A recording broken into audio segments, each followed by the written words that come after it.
The air inside Westminster Abbey was thick with history and grief. The world had gathered to say a final farewell to Queen Elizabeth II, the only monarch most of them had ever known. For the young Princess Charlotte, just 7 years old, the grandeur of the state funeral was a confusing blur of solemn faces, echoing footsteps, and the heavy scent of incense. She walked with her older brother, Prince George, and their parents, the Prince and Princess of Wales, trying her best to understand the magnitude of the moment. She had been taught the importance of protocol, the necessity of stillness, and the weight of a public gaze, but she was still a child. As the royal family assembled for a procession, the pressure of the day began to show. George, also young and burdened by the formality, momentarily forgot his royal training. In a fleeting moment of sibling mischief, he reached out and pinched his sister's arm. Startled by the sudden sting, Charlotte let out a small, involuntary yelp. It was a tiny sound, a natural reaction from a little girl, instantly swallowed by the vast, silent space of the Abbey. Or so she thought. The sound, however, did not go unnoticed by everyone. Queen Camilla, now the king's consort, standing nearby in her own regalia, turned her head sharply. Her expression, which had been a mask of studied grief, hardened into one of unmistakable displeasure. This was not just a family gathering. It was her first major test as queen. It was a day for absolute control, for flawless presentation, and here was a child creating a disturbance. To Camilla, it was an unacceptable breach of decorum, a crack in the facade of royal perfection.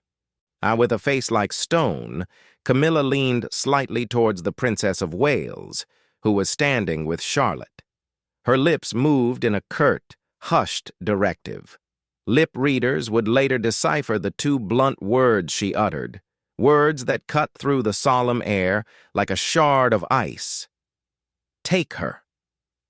It was not a request. It was an order.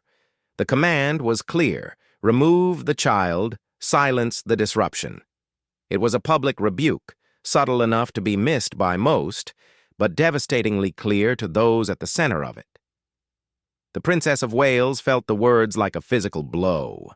Her back stiffened, but her face remained a portrait of calm composure, a skill she had perfected over years of intense scrutiny. She gently placed a hand on Charlotte's shoulder, guiding her, comforting her without a word. But behind her eyes, a storm was brewing. And this was not a helpful grandmotherly intervention. This was a calculated act of power. It was a message, loud and clear, delivered not just to a tired child, but to her. The Queen was watching, and she expected absolute obedience, even from the smallest members of the firm. The incident, though fleeting, planted a seed of deep resentment that would begin to fester in the shadows of the monarchy. The days following the funeral were a blur of official mourning, but for Catherine, the Princess of Wales, the memory of that whispered command was as sharp as the day it happened. She replayed the scene in her mind countless times. It wasn't just the words themselves, but the coldness in Camilla's eyes, the public nature of the private rebuke. It felt like a direct challenge, not just to her parenting, but to her place within the royal hierarchy. Catherine watched her children closely in the following weeks. Charlotte, usually so confident and bright, seemed quieter, more pensive. She clung a little tighter to her mother's hand. The innocent joy that usually sparkled in her eyes was sometimes clouded with a confusion she couldn't articulate. It broke Catherine's heart. She knew she had to shield her children from the political games of the palace, but how could she protect them from someone who held such immense power within their own family? The tension was a heavy, unspoken presence in their lives. William, too, was deeply angered by the incident. He saw it for what it was, an attack on his wife and child, an attempt to diminish them. He remembered his own mother, Diana, and how she had been treated by the institution. And he had sworn to himself that history would not repeat itself. The dynamic at family gatherings became strained. A simple glance from Camilla across a room was enough to put Catherine on edge, her protective instincts immediately flaring. Catherine knew she had to be strategic. An open confrontation was not only impossible, but would be disastrous. It would be portrayed as her being difficult, emotional, and unable to handle the pressures of royal life. The palace machinery would ensure that. So, she chose a different path. She became a silent, immovable guardian. She made sure she was always within arm's reach of her children during public events, a calm and reassuring presence. She doubled down on their private routines, ensuring their world was filled with love, normalcy, and the unconditional support of their immediate family. And she also became more observant, more aware of the subtle dynamics at play. She saw how Camilla was meticulously consolidating her position, ensuring her own family and friends were placed in key roles, subtly shifting the center of gravity within the palace. It was a slow, relentless push for influence, and Catherine realized that the incident at the funeral was just one battle in a much larger war. She remained silent in public, but her resolve hardened into steel. She would not let her children become pawns. She would be their protector, their safe harbor, no matter the cost. The silent vigil she kept was her declaration of war, a war fought not with words, but with unwavering presence and fierce, quiet love. The story of the whispered command might have remained a secret, a painful memory confined to the walls of the abbey. And if not for the insatiable curiosity of the public and the expertise of those who study the unspoken.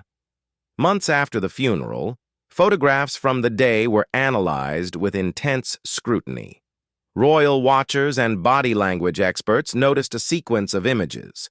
A small, distressed Princess Charlotte with her hands covering her face, Queen Camilla with a tense, pointed gesture, and the Duchess of Sussex, Meghan Markle, observing the scene with what appeared to be a small, empathetic smile. The speculation reached a fever pitch, and soon lip-reading experts were called upon to decipher the truth. Jeremy Freeman, a respected professional in the field, examined the footage. His analysis sent shockwaves through the media. He confirmed what many had suspected. Queen Camilla had issued a stern, two-word command to the Princess of Wales regarding her daughter, telling her to take her. The story exploded across tabloids and news sites, bringing that private moment of tension into the harsh light of public scrutiny. The revelation was a public relations disaster for the Queen. The narrative that emerged was not of a concerned grandmother, but of a step-queen flexing her authority, humiliating her stepdaughter-in-law and reducing a sweet, well-behaved child to tears. The public's affection for the young Princess Charlotte, already immense, turned into a protective fury.